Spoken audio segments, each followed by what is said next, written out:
From Steve Jobs' 2005 Stanford commencement address, you can find it on YouTube, Stanford uploaded it. Yeah, Big commencement speech, but he himself never actually graduated college. exactly. We're going to look at the three main stories he tells: connecting the dots, love and loss, and his thoughts on death. Connecting the dots. It's such a core concept for him. Right.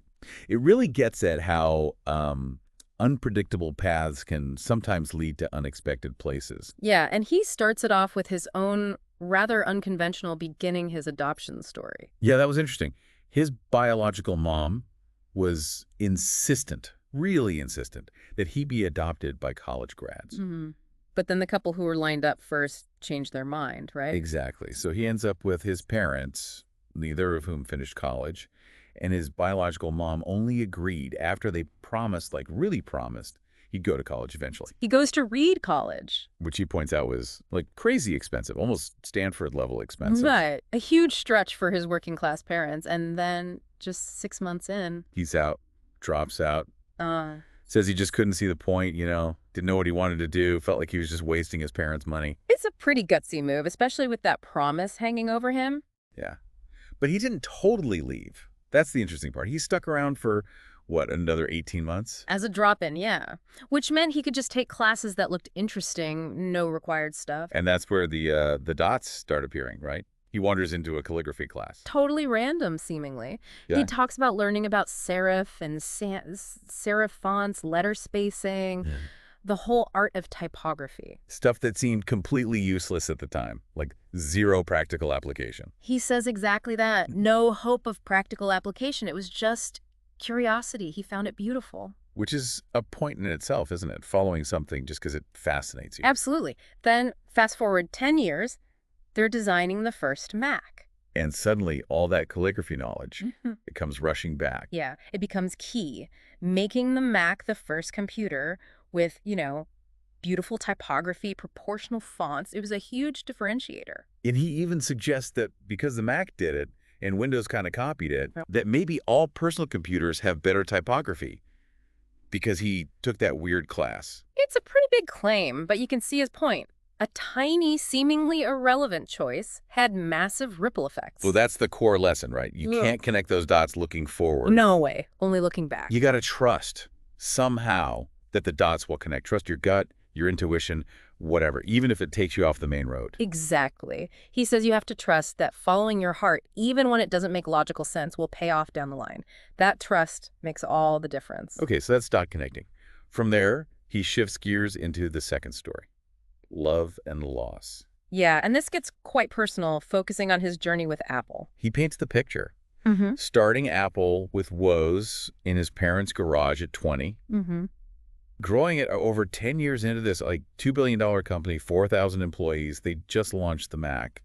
He's 30, on top of the world. Seems like the pinnacle, right? And then, bam, he gets fired. From Apple, the company he started. It's kind of unbelievable. Yeah. He explains how he brought someone else in to help run things, someone he thought was talented. Right, but then their visions clashed. Big time. And the board sided with the other guy. Ouch. Imagine that. He calls it devastating. Said what had been the focus of his entire adult life was just gone. And was super public. He felt like a total failure. Yeah, he even thought about leaving Silicon Valley. It's a huge blow. But then comes the turnaround. He realizes, despite everything... He still loved what he did. Exactly. The passion was still there, so he decided, okay, I'll start over. And this is where the loss part kind of transforms, isn't it? He talks about the lightness of being a beginner again. Yeah, that's a really interesting way to put it. Free from the weight of being Steve Jobs, CEO of Apple, it freed him up creatively. Which led to, well, quite a lot, actually. Right. He starts NextT, another computer company, and he starts Pixar. Pixar, which goes on to make Toy Story, the first computer-animated feature film. Changed everything. And on a personal level, he mentions this is also when he met his future wife, Laureen. So this period of, like, major professional loss actually opened doors for huge new things, professionally and personally. It's pretty remarkable. And then the story comes full circle. Apple buys NextT. Yep. Which brings him back to Apple. And the NextT technology becomes the foundation for Apple's big comeback, what he calls their renaissance. Plus, he found his family life. It's kind of a Hollywood ending almost. It really is. And the big takeaway he draws, getting fired, as awful as it felt then. Was the best thing that could have ever happened to him. Crazy, right? But his point is about loving what you do. He says you've got to find what you love for work, for relationships. Don't settle. Keep looking. Trust your heart on that, too. Yeah. That love for the work is what gets you through the tough times, like getting fired, and keeps you open to unexpected new paths. Okay, powerful stuff. Which brings us to the third story. Oh. On death. And this is where it gets really profound, I think. Very human. He starts with a quote that hit him when he was 17. If you live each day as if it was your last, someday you'll most certainly be right. He says that made a huge impression. He actually put it into practice. Yeah. For 33 years, he says, he'd look in the mirror each morning and ask himself, if today were the last day of my life, would I want to do what I am about to do today? And if the answer was no, for too many days in a row, he knew he needed to change something. It's a really simple, direct check-in. Yeah, pretty powerful. He argues that remembering you're going to die is like the best tool for making big life choices. Because it strips away all the unimportant stuff, right? External expectations, pride, fear of embarrassment or failure. All that just falls away. You're left with only what's truly important. He says, you are already naked. There is no reason not to follow your heart. It's a stark image, but effective. Then he gets incredibly personal. He talks about his cancer diagnosis about a year before the speech. Yeah, pancreatic cancer. And the initial diagnosis was grim, really grim. They thought it was incurable. Gave him, what, 3 to 6 months, told him to get his affairs in order? Which, as he says, is doctor code for prepare to die. Wow, just processing that. Must have been intense, confronting mortality head-on like that. But then the twist. A biopsy later showed it was actually a very rare form of pancreatic cancer. That was treatable with surgery. So he had the surgery, and it was successful. He recovered. That close call obviously gave him a whole new perspective. Definitely. He says, nobody wants to die, but it's the destination we all share. And he calls death very likely the single best invention of life. Which is a wild thought. Yeah. He sees it as life change agent. It clears out the old to make way for the new. It's a challenging perspective, but kind of beautiful in a way. And the message that comes out of this whole experience is really urgent. Time is limited. Don't waste it. Right. Don't waste it living someone else's life, trapped by dogma, letting other people's opinions drown out your own inner voice. Your intuition? Yeah. Have the courage to follow your heart and intuition.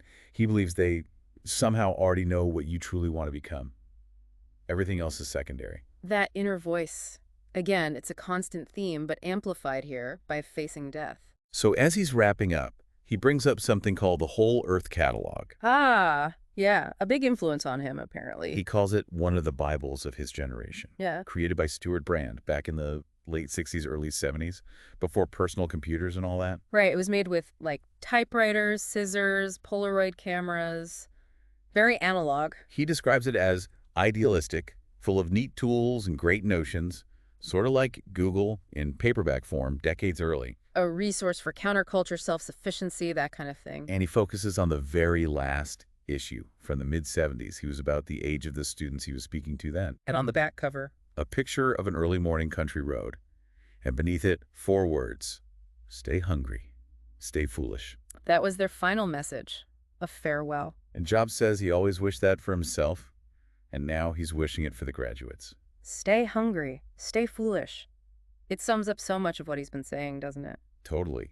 Stay curious, keep learning, don't be afraid to take risks, to think different, to follow your intuition, even if it seems foolish to others. Yeah, it encapsulates that spirit of challenging the status quo, of pursuing passion over practicality sometimes.